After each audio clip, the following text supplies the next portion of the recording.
Master once again, and in this video I wanted to talk a little bit about Exos Heroes and at least what I think is the future of the game. So let's get into that.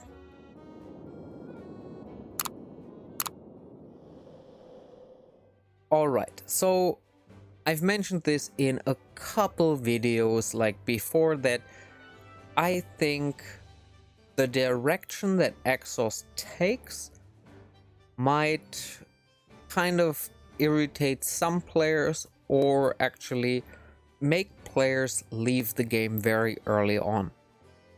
The reason for that is simple.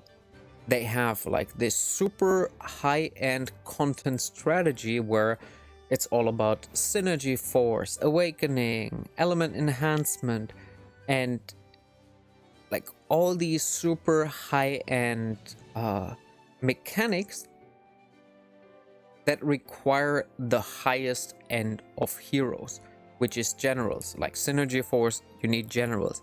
Awakening,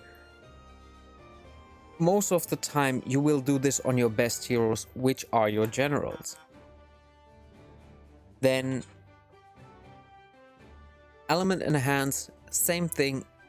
Usually you do this on your highest end heroes. There isn't a lot of people who have the amount of resources that it takes to bring up like 4 stars or even 3 stars into like element enhancement and do the things with them instead of their main teams and stuff. Just because the game is very, very resource intensive and we don't get enough of those resources. There haven't been new like introductions being made for like how to get holy water, how to get more gold, because we're at a significant like narrow passage, I guess, for gold income. We can never get enough. Like 300,000, 600,000, you waste that in an instant and that is your day done. So yeah, so with all of that, I feared that the game doesn't have enough to offer to incentivize daily logins and yeah, continuous play. I don't know if this is attributed to quick battles, if this is attributed to the limited entries that we have. Maybe this is the entire strategy of Line Games. Maybe that's exactly what they're going for. Then kudos to them, they achieved exactly what they wanted.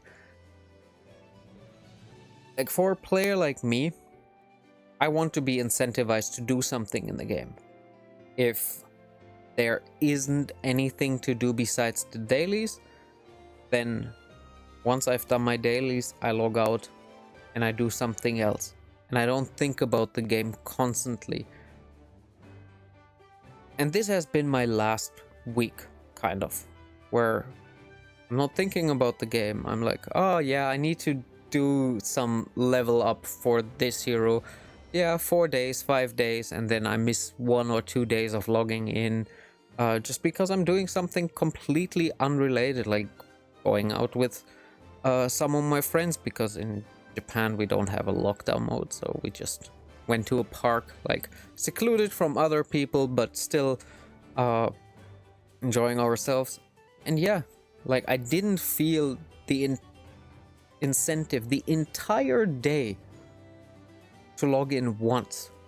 And once I remembered, oh, Exos, it was what, like 12:30, 1 o'clock. I was like, whatever. So yeah, this has been at least my experience over the last couple days. And again, yeah, I mentioned this in a couple previous videos that this is my biggest fear because it happened to a lot of other games. This is not a singular instance of Exos. Alright, so what is the current strategy? So there's a couple of cool things coming out with the season 2.1 or whatever they call this update, it will introduce chapter 12. It's more story. Hopefully the curve of difficulty will this time be a little bit more relevant to a lot of players, not the highest end players. And yeah, they will lower the difficulty for chapter 11, which is cool, so more people can get access to the gear.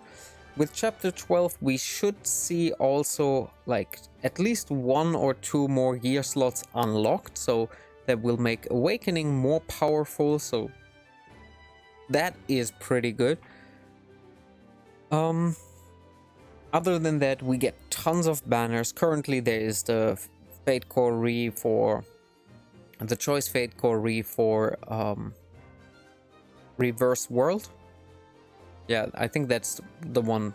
So Garth, Ulum, Bernadette, not Bernadette, Bernavas, Mahar, Luke, and who's the other? Lungen? I think Lungen is the last one. If you go for that, definitely Garth. He is the best out of them all. If you already have Garth, if you don't want to transcend him anytime soon, Ulum is still a solid choice. However, a little bit dropped off because just, yeah, Bathory is not that meta anymore in PvP, so you won't use her that much. And because of that, you won't use Ulum that much either, but rather go for something like Garth or Shufraken or somebody else. Yeah, with the introduction of chapter 12, there might also be some other new content that is locked behind clearing chapter 12. So I guess for the other 2 gear pieces, like in order to unlock them, you need to clear something of chapter 12. So we will see how that one goes. The next thing that is coming up is the infinite core raid. So currently I'm doing a core raid and it is pretty cool. Gives a ton of rewards when you do it all the time, and depending on how much we can expect in a reward sense, this could be our grindy endgame content. The core raid gets progressively harder, so you can select one of them. I think it rotates daily, and they said something about you can choose the stones, so how they are rotated, so you might be able to adjust that towards your team's strengths, which would be really cool. And with that, a new shop comes, and with the new shop there will be another addition of tokens or some form of like currency where you can obtain fate cores. And that is pretty cool, because fate cores are basically what this game is all about. Like, fate cores are the differentiating factor between this game and all other games. No game has a similar system where basically fate cores are the balancing or the important thing to have on your account. Yeah, we will see how that one goes. For now, I will continue what I'm doing. I will log in kinda daily, do my daily quests until chapter 12 hits.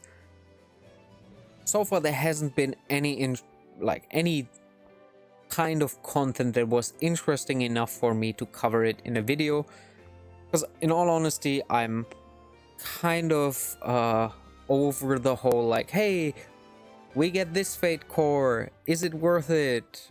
I did this for 2 times. And first of all, I don't think you guys care if I say, hey, yeah, we get this, and you guys can read the news yourself.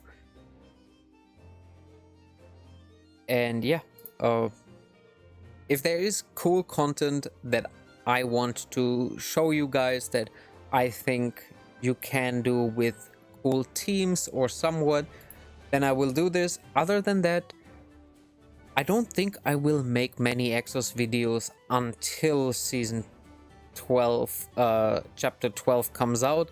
I will test that one when it comes out, and yeah, at that time I will just grind episode 12 out, because that's all what it is for me now. Like, I just need to have the patience to sit down for 30 minutes, an hour, and just grind that one out. I'm pretty much like, I know exactly what happens in that fight. It's nothing too breathtaking. It just takes some luck in RNG, and then you're good. Yeah, let me know what you think. Are you excited for the new updates? Is there anything you would like to see, like, in the future, what the game should introduce, could introduce? Do you have the same feeling that the game doesn't incentivize you enough to actually play the game, instead of just let it run in the background and then go on exploration mode? I would like to hear your thoughts about this. And yeah, there will be a couple of changes to the channel just because my lifestyle kind of changed a little bit, so I need to adjust for that. And yeah, if you want to keep up with me playing some other games in the future, hit the subscribe button. And yeah, I try to focus more on the things that I actually can do and that I think I'm good at. I'm a sucker for bringing budget teams or bringing the sort of strategies to the people. So when I pick up a new game, I will try to cover that. And if you guys enjoy that, let me know. If you don't, let me know as well. As always, it was a pleasure to have you here, and I will see you in the next one. Until then, enjoy the grind.